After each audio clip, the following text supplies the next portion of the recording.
ABVP రాష్ట్ర కార్యవర్గ సభ్యులు.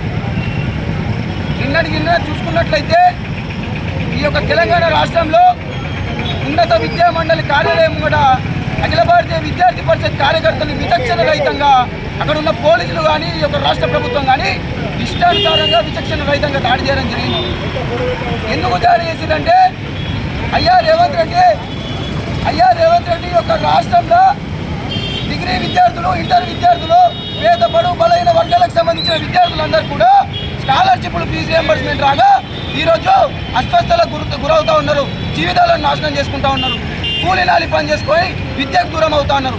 అయ్యా మేము పేదోళ్ళం, మేము మీ స్కాలర్షిప్లు, ఫీజు రియంబర్స్మెంట్ ఇస్తే కానీ మేము చదువుకోలేము అని మా ఆవేదన వ్యక్తం చేస్తే 11,000 స్కాలర్షిప్లని, ఫీజు రియంబర్స్మెంట్ రిలీజ్ చేయమని మేము అడగని శాంతియుతంగా వెళ్తే అక్కడున్న రాష్ట్ర ప్రభుత్వం కానీ ఈ యొక్క పోలీసులు కానీ అత్యుత్సాహం ప్రదర్శించి అక్కడ ఉన్న విద్యార్థుల పైన ఇష్టం ఉన్నట్టు లాఠీ చార్జ్ చేసి ఇష్టం ఉన్నట్టు అంగిలి చెప్పుకుంటా తుక్కు కొట్టడం జరిగింది.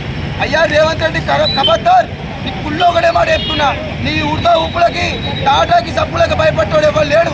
నువ్వు కేసులు పెడతా ఉన్నావా?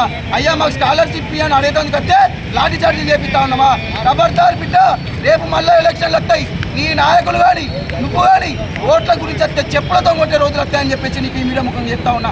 ఖబర్దార్ రేవంత్ రెడ్డి, విద్యార్థుల సమస్యలు తీర్చకపోతే ఈ యొక్క 11,000 కోట్ల స్కాలర్షిప్లు మీరు విడుదల చేయకపోతే ఖచ్చితంగా అఖిల భారతీయ విద్యార్థి పరిషత్ నేను కత్తె దించేదాకా వదిలిపోమని చెప్పేసి మేము నీకు హెచ్చరిస్తూ ఉన్నాం. అలాగే నీ యొక్క మంత్రులు, నీ ఎమ్మెల్యేలు, నీ విప్పులు, నీ ప్రభుత్వ అధికారులు ప్రతి ఒక్కరు ఆ కార్యాలయాలు కూడా ముట్టడిస్తామని చెప్పేసి వాళ్ళ కాన్వేలు అడ్డుకుంటామని చెప్పేసి మేము మీడియా ముఖ్యంగా చెప్తా ఉన్నాం.